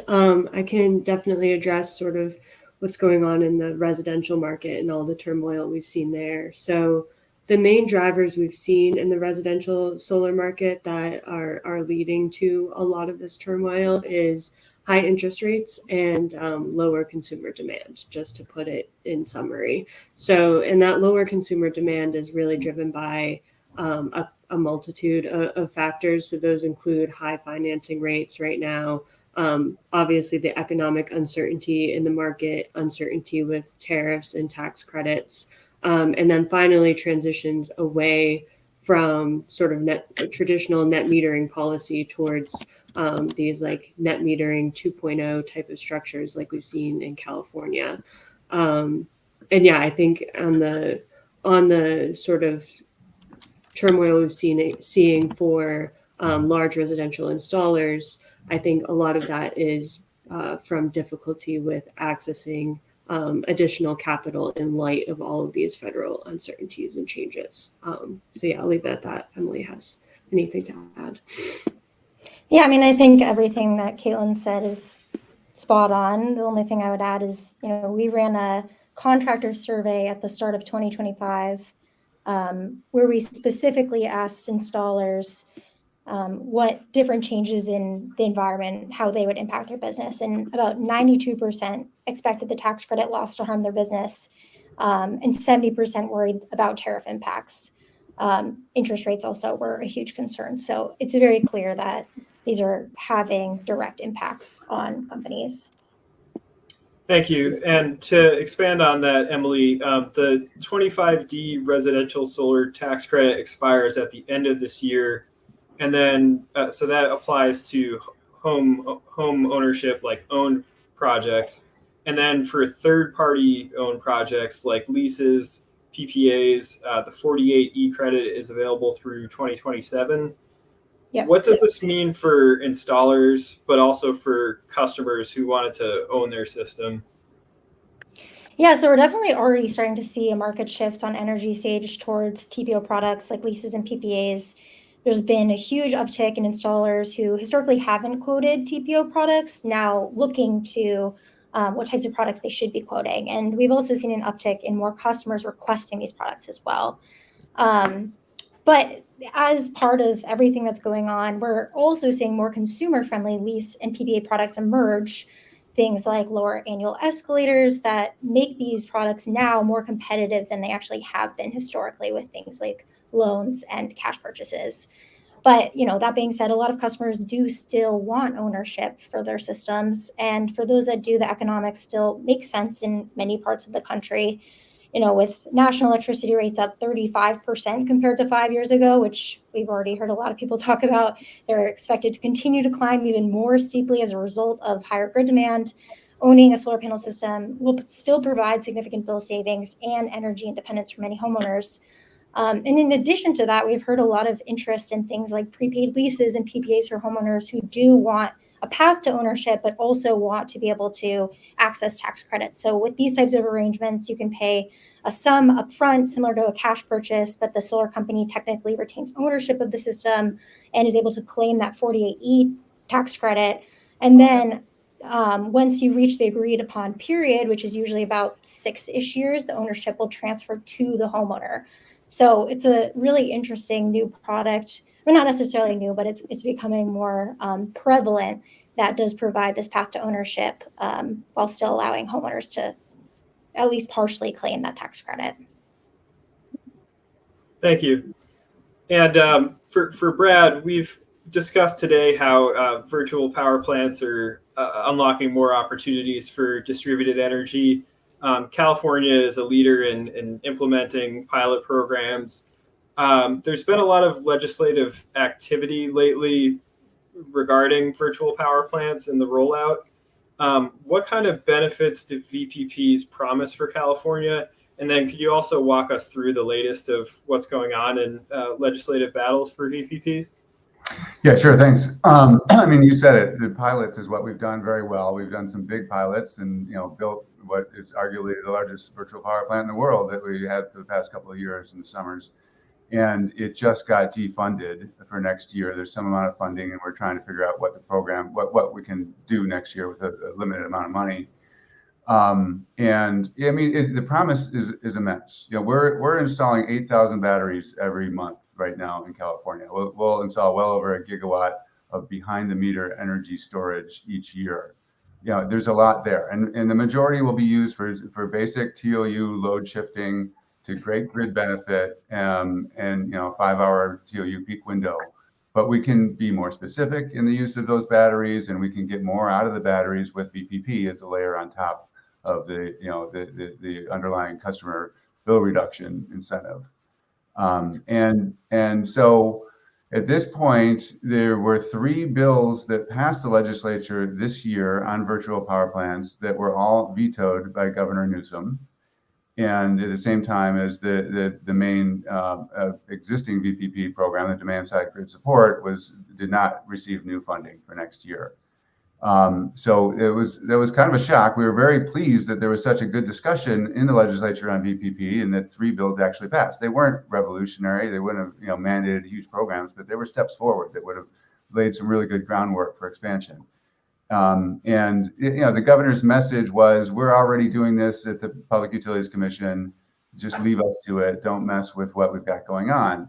And it's true that they have just opened a new proceeding at the PUC that will consider the long-term, the bigger program, might be market integrated and really scalable. And that's a good thing. But that'll take years to get going, right? They'll first do a proceeding on the policy, and then they'll do a proceeding to implement it. And so it's really wrong-headed in our view to not have a bridge program in the meantime that's just simpler. And so we're going to be back at trying to get emergency funding at the beginning of next year to keep the other program running. And we will participate very much at the PUC in the development of something bigger, but it will be a challenge. So the latest vetoes, does that sort of shut off access to build out more VPP capacity in California at this time, or are there still pathways to deploy currently? Well, one interesting pathway is with the community choice aggregators that cover, I forget, I've lost track of the number, but it's probably half the customers in the state or close to it that get their energy supply by municipal coalitions of municipal entities, and the CCAs are very interested in doing VPPs to lower their procurement obligations. And there's been some challenge in figuring out how to design the programs in ways that will actually get credit towards avoiding procurement obligations. But they're interested, and we're moving forward, and we'll keep working on that without legislation, collaboratively with the Energy Commission. So there are real opportunities that will grow there. Excellent, thank you. And Fortunat, with the 25D tax credit expiring this year, 48E 2 years later, what's that experience been like for developing projects, and what are some actions that installers should take today to support long-term success as these begin to expire? Yeah, thanks, Ryan. I'd say I'm always a little hesitant to tell other installers what they should do with their business, because every business and every market is a little bit different. But happy to share the way we're thinking about it at Provision Energy. Most of the things that we're doing to sort of ensure long-term sustainability and success are not new, but doubling down on things we have already been doing and focusing on them even more. And among them, first and foremost is taking really excellent care of customers and building a robust referral pipeline out of that. At Provision, we call that our Solar Champion Plan, and we spend a lot of energy thinking about how to turn our co-owners, our customers, and our broader community into champions for solar broadly and for revision specifically. And I had some success with that. I mean, close to 50% of our work in 2025 is either repeat or referral business, which is which we think is going to continue in 2026, and it is a sort of a much more sustainable way to continue to build a pipeline than say paying for leads or chasing the next one. The second strategy, and we've heard a little bit about this, is sort of driving towards cost reduction. Trying to deliver the products with the same quality that we're doing today, but at a lower cost. And I'll say my experience is there is no silver bullet there. There's nothing in the cost for us to deliver a project that we can eliminate that will save 50 cents or $1 a watt. What it really is there are 25 places where we can save a penny a watt if we get a little bit better and sharpen our pencil a little bit. And so it's kind of unglamorous, hard work, but that's the work is sort of improving our business and improving what we deliver to customers all the time. And I think there is real opportunity to aggregate those small improvements to get to a significant cost reduction over time. Two more, I would say. One that a lot of people are focused on is diversifying business and revenue stream. And for us, that looks like half our business has always been C&I and half residential. And since the expiration and the tax credit changes affect those two businesses differently, it allows us to shift resources and focus to different markets at different times. We also have always had a home electrification, home heating business as part of our solar business. And that is a growing market in New England in particular to electrify home heating and get off of fossil fuels. And then finally, as Emily mentioned, there's lots of talk about the shift of the residential market from cash and loans to TPO because the 4080 tax credit has a little more runway. We've historically been 100% cash and loan business. We've not offered a TPO product, but are onboarding one this fall, as are lots of other customers. We're really focused on finding a product that is actually good for customers. And I think, frankly, some historic leases and TPOs have not been great customer options. As Emily said, there's been finally some real innovation there. And I'm kind of optimistic that there's going to be products that we feel proud to offer our customers and that can sort of approximate the value proposition of owning your own solar project. Excellent. Thank you. So another pathway to reaching more customers at their homes with solar is community solar. So for Caitlin, according to Wood Mackenzie's data, what state level policy design feature, be it LMI carve-outs, subscriber compensation rates, things like this, what model has proven the most successful in delivering community solar benefits that help extend meaningful access to low to moderate income households? Yeah, great question. So we have seen in the community solar space, the LMI share of capacity that community solar serves has increased quite a bit over the last 2 to 3 years. So just to highlight some of that data, in our latest report, we found that about 9% of total cumulative online community solar capacity serves LMI customers. And that sounds small, but it's quite significant because if we look back at 2022, that share was just 2%.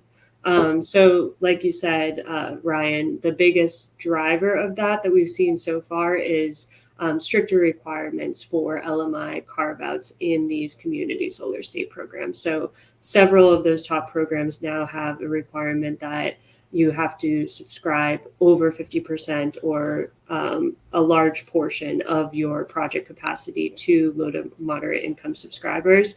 And as those projects come online under those new rules, we're seeing that LMI share continue to increase. There are also a few other mechanisms that have helped in increasing LMI adoption of community solar and helping developers and subscriber acquisition companies to approach that customer segment. And I think one of those is sort of the utility approach of an opt-out type of community solar program.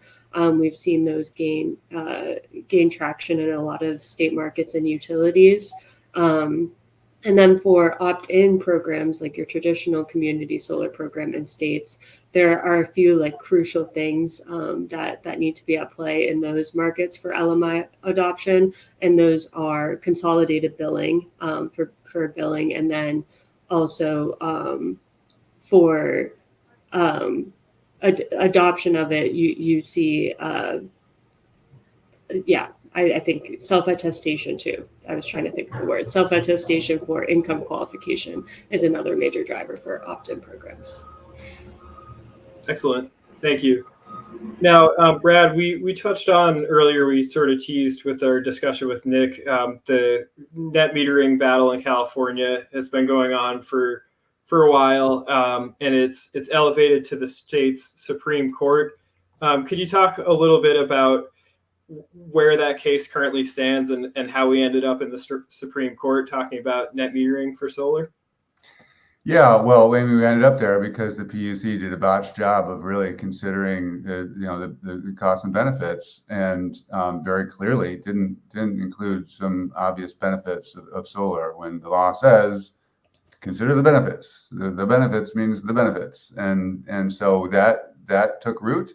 And made it to the Supreme Court. It's kind of a surprise that they took the case, but they did. And then they made a landmark ruling that we think will be referred to for years, well beyond solar, saying that the agencies are not above the law. The Public Utilities Commission can't do what it wants despite the legal requirements, and that the courts can step in and make a judgment on whether they made a reasonable conclusion based on requirements of the law. And, before, for a long time, they were just deferring to the expertise. The courts aren't experts. The agencies are. We defer to your judgment. And now they're saying, no, we're gonna scrutinize your judgment and determine whether you've done something reasonable. It's a huge landmark ruling. So in terms of net metering, it has now been remanded back to the circuit court to consider whether the decision on NEM3 is consistent with the statutory requirements. And so they will do that, and we expect within, it's hard to predict the timeline, but in coming months, there'll be something that either says PUC has to try again, and here's things they didn't do that they need to do now, or they'll say, hey, it was close enough, let's just let it go. And if they send it back to the PUC, that means yet another NEM proceeding in California where all the things are back on the table. Who knows how that's going to turn out? I don't expect it will be, complete reformulation of NEM3, but there'll be the opportunity to put some things in there. Great. And to stay here with net metering for a moment, could you talk a little bit about what the transition to NEM3 did to the California market? And we mentioned with Nick that we're starting to see a trend of other states potentially moving on from net metering, developing new programs. What kind of lessons can we learn from California's transition, and maybe some recommendations for program design to ensure success going forward? Yeah, big question. The disruption has been horrible. You mentioned the bankruptcies earlier. It's just the boom and bust, and we're seeing it again with the tax credits. There's a huge boom right now, and there's followed by a bust, and that's no way to run a business. It's just very difficult. And we had that in NEM3. The worst thing that we didn't get is any meaningful transition from one to the other. Right? We didn't argue at this state and time in California that some transition towards lower export rates makes sense. But to reduce by 75% overnight with no real transition was super disruptive to the market. And so that was, just part of agency ineptitude at actually getting to the job on time and really working through it. And also them just pushing a horrible proposal that we had to fight tooth and nail against. The biggest part of that proposal was a fee on self-consumption. They basically wanted to claw back savings on behind-the-meter self-generation. And we dubbed that a solar tax. We campaigned no solar tax, and that it became a bitter fight, and we all ended up winning. But the ability to maintain self-generation is key. We can reduce exports, but we got to be able to have full benefits from self-generation. So, those are the two of the lessons. Is make sure there's a gradual transition. Don't let them tax behind the meter self-generation. And then the third one is just on modeling. E3 is a consulting firm that's very utility friendly that was dominating the data here in California. and they are being used by commissions in other states, and they're not fair.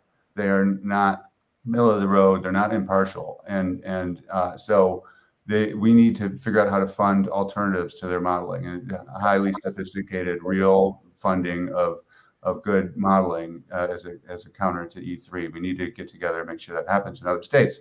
But the other thing is just don't start so early. I mean, California was at 12% penetration when we started. We might be 15% now. You know, there was time for a transition.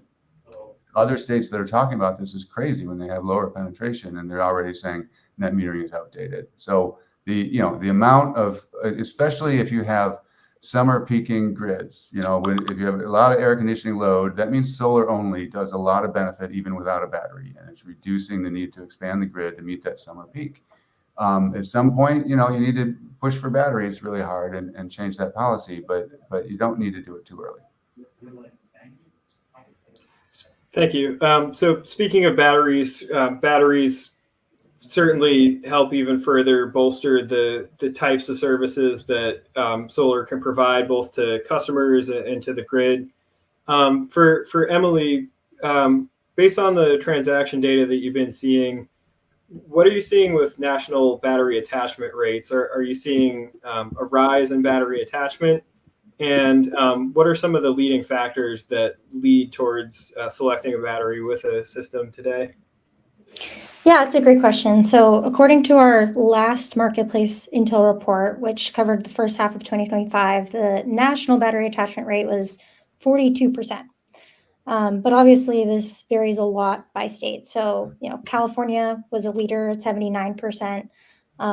Clearly we have seen the loss of net metering drive attachment rate pretty significantly in California. In the first half of 2023, the attachment rate that we saw was only 7%, and now today it's 79%. In Hawaii, we saw 100% attachment rate on our state. So, and then in states with strong net metering policies like New York and New Jersey, they typically remained below 20%. But then when it comes to consumer interest in storage, there's really no single greatest driving factor that we see. So based on consumer reported data from our marketplace, there are three drivers that are pretty equivalent. So the first is utility bill savings at 30%, then self-supply at 29%, and then backup power at 27%. But one of the things that's kind of interesting is that according to that contractor survey I mentioned earlier, installers, at least reportedly, tend to overestimate backup power as a driver for consumer motivation. So 67% of installers cited resilience or emergency backup as the primary consumer motivator, followed by self-consumption at 15% and financial savings at 11%. But that doesn't quite align with what consumers are telling us during the onboarding flow. So this really highlights the importance of strong communication between installers and consumers to make sure that they're aligned on what those motivators are. Because, if you can install a consumption only battery instead of a backup battery where the consumer only wants it for savings, you can save a lot on those costs, and that can help drive greater adoption. Thanks. And Fortunat, to build on that, what are you seeing from your customers as reasons for including battery energy storage, and how does the value proposition for like a residential customer compare to a commercial, industrial, institutional customer?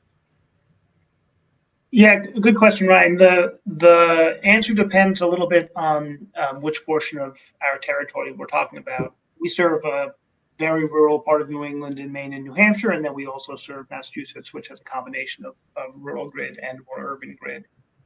In the rural parts of our territory, residential customers are driven primarily, almost exclusively, by the resiliency benefit. That also reflects that in Maine and New Hampshire, there is not much in the way of straight economic value proposition. In terms of time differentiated rates are pretty minor. And battery programs are in their infancy, whereas in Massachusetts, we've had connected solutions for a number of years, and you do get paid some value for grid value of your battery. On the commercial side, almost all the commercial customers are looking at bill savings primarily as the driver for energy storage, and many are not thinking about resilience at all, or if they are, it's sort of gravy and a nice to have. And that reflects also that to provide full resilience for a commercial industrial facility often requires a much bigger battery, a much more expensive battery than to provide demand charge management or load shedding, short-term load shedding capabilities. Excellent, thank you. And you also mentioned in response to expiring tax credits that you can sort of lean on different customer bases, different sectors in different markets based on your response to changing policy. Could you talk a little bit about how the One Big Beautiful Bill and everything that changed with it, how it affected your residential solar side of the business and how it affected the commercial and industrial side of things? Yeah, the story is still being written, I think, Ryan. So I can tell you where we are today. Like every other solar that serves residential customers, we had a really busy, July and August in terms of residential sales, and very quickly sold out our capacity to install projects in this calendar year, and are now running hard at the end of the year to try to meet all those commitments. I'd say our experience since then, I think we closed our installation queues sort of mid-August to late August, depending on the territory, has been surprisingly resilient in terms of the sales volumes. We serve New England where electricity prices are high, whereas I think Emily said previously, the value proposition for a solar system, even absent the tax credit, is still really strong. And so we're seeing customers recognize that. Of course, they're bummed if they thought they were going to get a tax credit and no longer will. Some are looking at lease or other options, but very many are saying, yeah, a solar project modeled with a 2.5% electricity escalator and a 30% ITC versus a solar project modeled with a 3.5% electricity escalator and no ITC have about the same lifetime value proposition. And I don't think anybody is going to take the under on 3.5% electricity escalator in New England in the next decade. And so we're seeing customers understand that, in part because electricity price inflation has been in the news so substantially. The same is true for commercial, right? Commercial customers are very concerned about their operating costs and controlling their operating costs. I will say we're in a part of an economic cycle where also capital investment is hard to convince people to do. And so those two are fighting one another. There has been some urgency this fall for commercial customers to get projects underway to avoid the fiat rules, which will at least add cost in the coming years and are still kind of unclear for lots of different kinds of projects. And so we've had a lot of customers this fall commit to starting projects. Nothing like a little bit of urgency to create a sales opportunity in any business, entirely solar business. We feel confident we're going to figure out fiat, in the early part of 2026, but it's hard to work on a set of rules that has not been published yet. Thank you. And now pivoting back to community solar, interconnection is an issue across all different project types, but what kind of bottlenecks does interconnection cause for community solar, Caitlin? And is there anything unique about interconnection and the challenge for community solar? And how can we advance projects more quickly through this bottleneck? Yeah, I think that interconnection is definitely, without a doubt, the biggest bottleneck for community solar growth in the near term, especially when you consider the current pipeline for community solar. So we put out a recent analysis that estimates that there are over 9 gigawatts of community solar in some stage of development. That's obviously a lot less than what we're forecasting for a 5-year build out. And there are several factors that are going to contribute to a lot of those projects not being built or coming online, depending on which queue they're in. But interconnection is a huge factor in sort of how quickly community solar can scale in some of these state markets. And we've seen interconnection timelines in a lot of these top states for community solar increase quite significantly over the last few years. So we just take New York, the biggest community solar state market, as an example. We've seen interconnection timelines there double in just the last few years, like 2024 compared to 2022. So that's a significant difference for developers in terms of sort of preparing themselves. That community solar is a long game now. It's still a lot less compared to, the timelines are a lot less than compared to utility scale systems still. But community solar, even 5 megawatts in size, is quite a bit longer than commercial, and is growing in a lot of those top state markets. So it's definitely a top priority for stakeholders in the community solar segment, developers and policymakers, to get that interconnection reform, especially in light of all the federal policy changes and needing to get those projects online as quickly as possible. Thank you. And for Brad, we've discussed soft costs a lot today, and reducing them is one way to get more residential solar systems deployed. Part of soft costs can be considered a policy problem. What are some policies that CALSSA would advocate for to help reduce soft costs for residential solar? Yeah, well, for residential and commercial alike, I mean, commercial systems also often have very marginal economics, and any cost reduction is going to matter a lot. So permitting, interconnection, and then program streamlining are the three big ones on the policy side. And, the equipment side and everything, there's more to do there. But on the policy side, the one that we focus a lot on codes and standards and permitting. The Solar App Plus has been generally a success, and encourage its adoption in other states. But interconnection, we spend a lot of time on, and companies are hiring. They have way more staff that have to be focused on interconnection than is reasonable.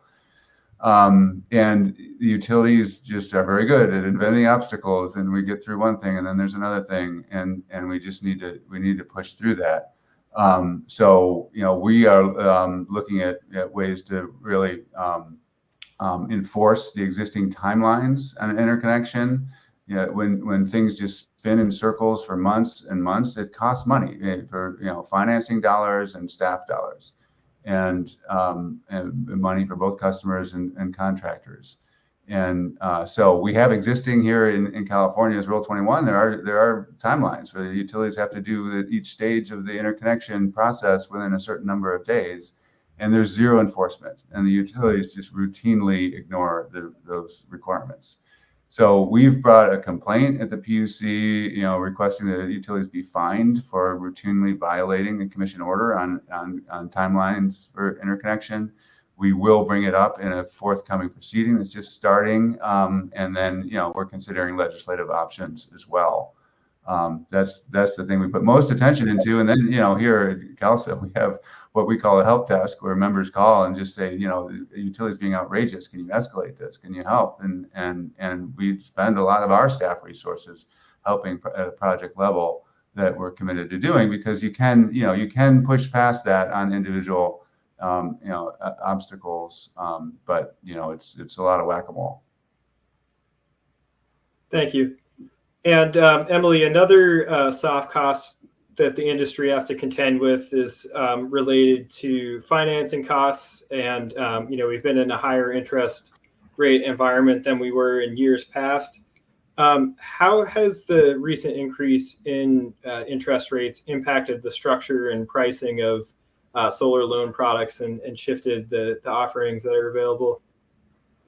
Yeah, great question. So on EnergySage, again, in the first half of 2025, the median loan rate climbed to 7.5%, up from 7.24% in the second half of 2024. So like I mentioned a little bit earlier, the market impact has been really substantial according to our contractor survey. So 38% of contractors reported decreased loan demand, and 36% reported reduced profitability due to higher interest rates. I think the good news in all of this is that we've already been seeing a fundamental shift toward lower fee, higher rate loan products that do benefit consumers. So just because rates are going up, that doesn't always mean that it's worse for consumers if it also means lower fee loans. And obviously that's going to accelerate significantly post HR1. because low fee, higher rate loans give homeowners more flexibility to refinance or even pay off early these loan products instead of avoiding this huge sunk cost. With a high fee, low rate loan, you're able to lock in upfront fees and these can't be recovered. So the other thing I'd say is that 94% of installers in this contractor survey reported cash buyers increasing or remaining stable despite this loan demand softening. And so this suggests that consumers are either paying cash to avoid these high rates or delaying purchases, but not abandoning solar altogether, just waiting for better financing terms. And it also highlights an opportunity for more favorable third-party ownership offerings to help fill this gap, especially without the federal tax credit for purchase systems like we talked about earlier. Thank you. And Fortunat, another aspect of advancing projects is having a highly trained and skilled workforce. Scaling installations across solar, storage, heat pumps, EV chargers. What are some of the challenges to having a trained and skilled workforce? And how do you address the need for multidisciplinary expertise across those different technologies? Yeah, Ryan, in our region in New England, the biggest constraint historically on the solar clean energy workforce is specifically in licensed electricians. Getting a master's electrician's license is a lot of work, takes a lot of time, both school and on the job training time. And the demographics of our regions are such that more electricians are retiring every year and leaving the workforce than entering the workforce. That's not unique to solar, but solar and clean energy electrification needs a lot of electricians. And so one of the things we did a little more than a decade ago is to tackle that problem directly. And in-house, we stood up a state DOL approved electrician's apprentice program so that every new installer who we hire at Revision joins an apprentice program, and over the course of 4 years earns their license. And we do the school here, and a combination of online and in person and labs, and that's been an incredible difference for us. I mean, it used to be that we were struggling all the time to hire electricians at the rate to keep up with our customer demand. Now we're sort of growing our own, and every time we graduate one, we can hire 2 more apprentices that they can supervise, and it sort of grows over time. The other benefit, as you say, is that because we are managing the apprentice program, we can also shape the learning to be specific. There's obviously some minimum requirements that everyone has to do a code class, everyone has to do a house wiring class, and all that stuff. But we can train our electricians specifically on solar and storage, but also on heat pumps, electric vehicle charging, and the products and technologies and solutions we sell. And that's been incredibly valuable for us. Thanks. And building on this, maybe we'll have Emily respond first. Solar is evolving beyond just solar only, and it's increasingly being integrated into solutions with heavy electrification, heat pumps, EVs, energy storage. How can installers effectively bundle these technologies together and develop deliver a fully integrated, cost-effective home energy solution rather than sort of treating these as separate siloed technologies? Yeah, I mean, I would say the problem really starts, or the disconnect starts with education. And obviously EnergySage's role is to shift the consumer mindset from something like, I just want solar to I want control over my home's energy and its costs, and then connect them with installers that can deliver on that vision. Like Fortunat was saying, it's great that companies are increasingly diversifying their revenue streams. But I mean, I would say that at least based on what we've seen, you're a really great outlier in that. So based on our contractor survey from earlier this year, most solar installers saw pretty low attachment rates of other products other than batteries with their solar installations. So, for main electrical panel upgrades, there were only 11% attachment rate. EV chargers were only 8%. And then heat pumps were only 1% attachment rate, which is so low despite there being huge market potential there. And, at the same time, installers are reporting that about 79% of their revenue comes from solar or solar plus storage installations alone. But meanwhile, these same contractors are telling us that they're really vulnerable due to policy changes, due to tariff impacts. So relying on a single product line is very busy, or is really risky. And so it seems that, electrification products could help diversify these revenue streams, but they really are still remaining afterthoughts for a lot of companies. So I'd say, like, to communicate the benefits of electrification technologies to consumers, some of the things that we try to do are start with the economic story. So 73% of contractors report that solar customers are primarily motivated by saving money. And that means education needs to always lead with monetary savings. So throughout our content and website, we emphasize cost comparisons a lot, including what you miss out on by not doing certain things, and how all of these things work together in order to enhance your savings as well. And I would say the other thing is electrifying your home is a very daunting and overwhelming thing for a lot of people, and you really need to make this complicated task simple. So homeowners don't wake up thinking I want a comprehensive electrification strategy for my home. They're thinking my heating bill is too high, or I want an EV, but I'm worried about charging. So I think our role as an industry is to figure out where we meet people at their first kind of touch point, the first problem, and then kind of work backwards to think about how this whole home solution can kind of meet those challenges. Yeah, Ryan, if I could add, I totally agree with Emily that education is the foundation here. One of the decisions we made about a decade ago was that any customer who calls us, regardless of what they call us for, whether it's a heat pump water heater, an EV charger, or solar, we're going to talk to them about a household energy journey away from fossil fuels and towards electrification.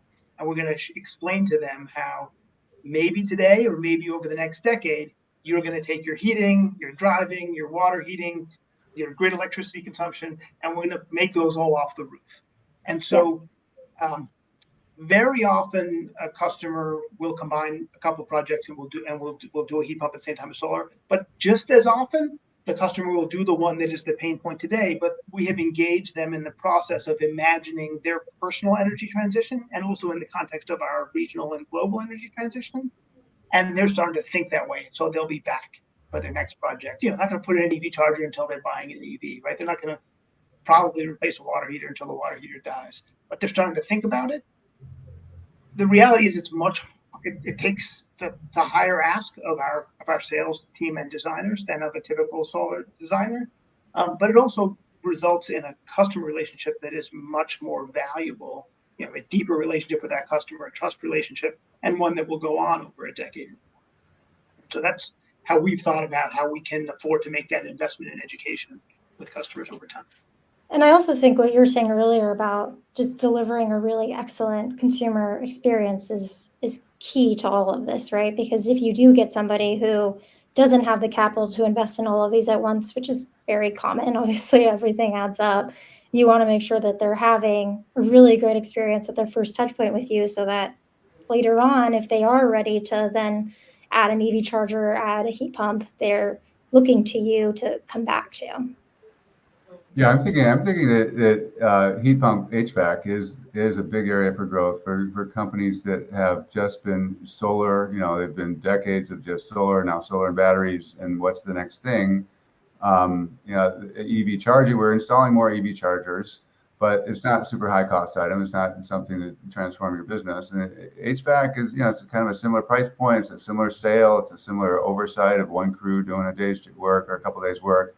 And you need a new crew to install it, but it's, you can oversee that as a local contractor. It's kind of conceivable as a business strategy. So I'm hearing more people talk about that. And then in terms of just the whole home energy management, smart homes in general, it is the way of the future. There's no question, right? We're electrifying our vehicles. We're electrifying the heat in our buildings. And we're not going to build more gas plants, at least here in California, right? So you increase load without more base load power. That's an increasing challenge on the grid. there's just got to be dynamic management of that, and it's fascinating. It's really a cool point to be in this business where we get to invent that and figure out how to solve that puzzle. So the smart panels are increasing, and some of the modeling of whole home transformation that you can really map it out, as Fortunat was saying, was you just sort of stage it, but you can plan it from the start. It's a good thing for people to learn how to do. Excellent. Thank you. Now, briefly pivoting back to community solar for Caitlin, as the market continues to mature, what's your outlook on the role of investor-owned utilities in the community solar space?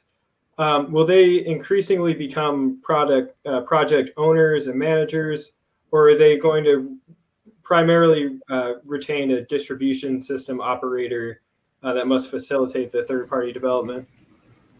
Yeah, I think it's a good question, and one that will probably play out differently in different states and markets over the next several years. So I can definitely see this being a combination of the two. So like the opt-out programs that I mentioned that are focused on LMI community solar programs are a good example of like partial utility participation, I think. So utilities are very well managed to handle their own customer base, obviously, and that billing and management. So, and while still allowing that third party participation in building and owning these community solar assets. So I think that's a decent balance and starting point. And I think broadly utilities are also continuing to understand and recognize the value of distributed resources. This goes back to all of your previous points in the prior thing about just electrification and DERs in general, and how they're gaining importance and adding value to the grid as well as reducing consumer costs. So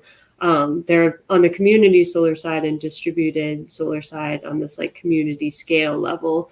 There have been a handful of recent RFPs and incentive program announcements that are targeted specifically at expanding distributed solar and storage applications. So I think that as those announcements continue, we'll gain a better understanding, and developers will gain a better understanding on to which of these new opportunities will be driven by utilities directly in terms of system management and ownership, and which are new opportunities for third-party developer players and asset owners. So I think it will be a combination, and we'll have to see. Thank you. Now we've talked a little bit about customer acquisition and the cost of customer acquisition. For Emily, how significant is the role of installer transparency, customer reviews, comparative shopping? How much does a good customer experience and a transparent experience with the installer play into the success of the industry going forward? Yeah, I mean, so research not from EnergySage, external to EnergySage, has shown that our prices are approximately 20% lower than broader market. And at the same time, I've done some research that shows that customers receive higher quality equipment on EnergySage. So this shows that marketplace transparency, it doesn't create a race to the bottom, but it creates a race to value, really. And so our data from our 2025 contractor survey, which, to be clear, includes contractors from the broader market, not just those from EnergySage, it reveals significant customer acquisition cost variation. So 47% of installers spend less than $1,000 per closed sale, while 7% spend over $4,000 per sale. So this 400% plus variance really explains why prices can differ so much throughout the industry. And when we're talking about how we lower prices, especially as a result of the tax credit going away, I think marketplace transparency is really critical to attacking this problem. It kind of does so in 4 different ways. So it eliminates information asymmetry by revealing real-time pricing and installer reputations. It also shifts competition from sales tactics to service quality. So we see on our marketplace that 72% of our shoppers don't choose the lowest price quote. They evaluate based on ratings and equipment and communication. It also reduces customer education burden through pre-qualified leads, and it creates organic referral loops where trust breeds more business. So as a result, like I was saying before, we see lower prices, but we also see higher quality. And then when multiple installers are competing for the same customer, these pricing disciplines emerge, but quality becomes this really big differentiator. So installers that offer premium equipment or premium service, they can justify those price premiums, but they need to do so transparently through this comparison. And then at the same time, bad actors kind of get filtered out quickly through these ratings. So I would say, if we did see marketplace style transparency become the industry norm, we'd see customer acquisition cost compression towards this lower quartile of about 1,000, which would provide about a 25 cent per watt reduction in median system prices based on the pricing we see on EnergySage. And it would also, help differentiate between, I don't know where I was going with that, but anyways, I think the kind of the proof is in the pudding. We already see some installers on EnergySage pricing near this $2 per watt, while still maintaining profitable operations. Thanks. I was just going to emphasize the importance of some of those strategies, because I think that is an area, especially as Emily mentioned, all of those great points and then strategies to lower customer acquisition costs. We see that in our system pricing data for total system cost.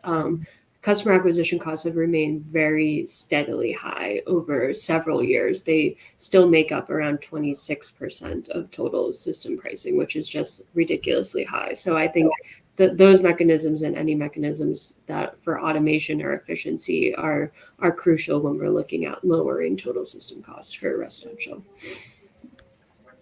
Thanks. And Fortunat, could you talk a little bit? You mentioned that customer referrals are a big part of what drives your business. Could you talk about how that lowers acquisition cost and what kind of impact it has on things like conversion rates for leads? Yeah. So a customer who's referred to us by an existing customer is 3 to 5 times more likely to become a project than a lead that we get through any other channel. And we pay we do pay a referral fee to a customer who sends us a lead, but it's a tiny fraction of what it costs to go buy that lead out in the world. So in effect, the sort of value per dollar spent is 5x, maybe 10x what buying leads or paying per click or all the other strategies that you have to generate leads out in the world. And the reason is because we operate effectively a trust business, right? And when somebody refers their friend or their family member to us, we've already cleared the first hurdle of a customer relationship and trust. And we can get right into sort of talking about the value proposition of the project and of working with Vision Energy. Whereas if somebody finds us cold, we have a lot more work to do to make that case, right? We have to introduce them to existing customers and or make the case ourselves. And so we have been a big believer. I mean, not for nothing, it also allows us to create a community of customers. And we're a community-based business. We operate in the places where we live, and we're 100% employee-owned. We are set up in a way that we want to be members of the communities we serve.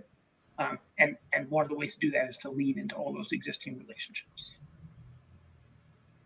Thank you. It looks like we have time for 1 or 2 more questions. So one for Caitlin here. We've been talking about both residential solar as well as community solar, 2 different ways to provide solar powered electricity to the home. Is there any evidence in your data to suggest that community solar programs cannibalize the residential solar market? Or is there an ability to coexist there? It's an interesting thought experiment, I think, but the short answer is no. I think we're not nearly at the stage where we have market penetration levels high enough to see the 2 segments overlap. Even if you just look at the total addressable market for residential systems, that's by a recent analysis that my colleague did, it's 1,500 gigawatts by 2050. So our forecast is not going to come nearly as close as that. So there's opportunities for sure in both segments. I think One thing that's interesting, though, is sort of the natural caps that are driven by the addressable market to some of these community solar programs or even residential commercial solar segments. And for community solar, that sort of manifests in a lot of these programs having high capacity caps in theory in a lot of these markets, but a low total addressable market when it comes to some of these utilities compared to, and usually typically those are the spots where they have good land and good site availability because the populations are lower. So we are seeing that as community solar continues to scale, those challenges arise of sort of like reaching that total addressable market because it tends to be smaller than you would think in some of these markets. But yeah, in terms of overlap, definitely not yet, not there. Thank you. And one final question for Brad. We've seen in California, the investor-owned utilities have taken a downright adversarial stance towards distributed energy. Why is that? And how do we get utilities to embrace rooftop solar and storage? Yeah, tough question. I mean, not why is it is not a tough question. It's very straightforward. They've given financial incentives to treat us as competition because they want to build as much grid infrastructure as possible. They get 12 to when you really count it right, 15 or 16% return on every dollar that they spend on grid expansion. So they are invested in getting having a future power system that is very reliant on faraway power sources and long distance transmission lines. Now, especially with storage and dynamic energy management within communities, we need those power lines less, and that's a threat to them. So they fight against us. It's not even just the short term. In short term, we obviously make their grid easier to manage, and they need us to some extent. You talk to their engineers, and they know they need us. You talk to their executives, and they treat us as competition because they just want this transmission dependent system. How to change that is no easy puzzle, right? There's a bunch of states that are talking about performance-based profits, and that, if it's done right, could turn things a little bit. Basically, in fact, paying them to let us be, paying them not to build, to have a less build future and grid capacity. And so, we can play with that. We can play with other types of just reforming the utility oversight process. And kind of the other approach in general is to recognize that they have a bad financial incentive, but to regulate them more strictly and to do better accounting. There were, I think, 9 bills in the California legislature this year on utility reform of various ways of bits and pieces of better auditing and transparency and restrictions on what they can spend money on and things. Only 2 of them passed and were signed. But the fact that there was such a big conversation in the legislature this year felt like a new day. Like legislators are catching on to the fact that that's the problem. Utility overspending on the grid is why we have high rates in California, and regulators just need to be tougher and be well funded to do a very difficult job. So I really see more progress in the more effective regulation than in the transformation of the utility mentality. Excellent.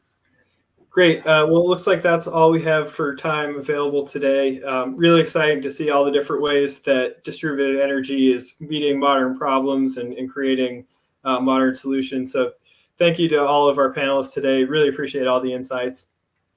Thank you, Ryan. Thanks to PV Mag. Thanks, everybody. Thank Take you. care. Thank you. Bye. All right, so that concludes our panel session here. As we mentioned before, we are going to do a prize wheel spinning. One lucky attendee is going to win a 1-year digital subscription to PV Magazine. So let's go ahead and spin the wheel and find out who won.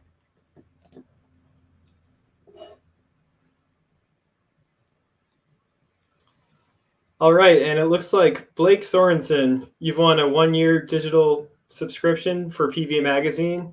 Our team will be in touch with you on how to access that, and congratulations. So that concludes our last day of PV Magazine USA Week 2025. As we bring PV Magazine USA Week to a close, It's clear that these 3 days have reflected both the extraordinary challenges and the extraordinary promise of the United States solar and energy storage transition. As we look ahead, the path forward is not without complexity, but it's also full of opportunity. The momentum that we've built here this week will carry forward in every new project, every innovative partnership, and every bold idea that moves solar energy closer to the heart of the United States energy future. On behalf of PV Magazine, thank you to all of our speakers. Your expertise, your candor, and your commitment to progress is what makes this community so powerful. And thank you to our sponsors, our lead sponsor, Create Energy, Platinum Partner, Trina Solar, Intertech CEA, Qcells, and REC Group for our gold partners. We look forward to continuing these conversations and seeing how the ideas that we exchanged this week will shape the solar industry in 2026 and beyond. So we'll see you here next year. From PV Magazine, thanks again and see you next time.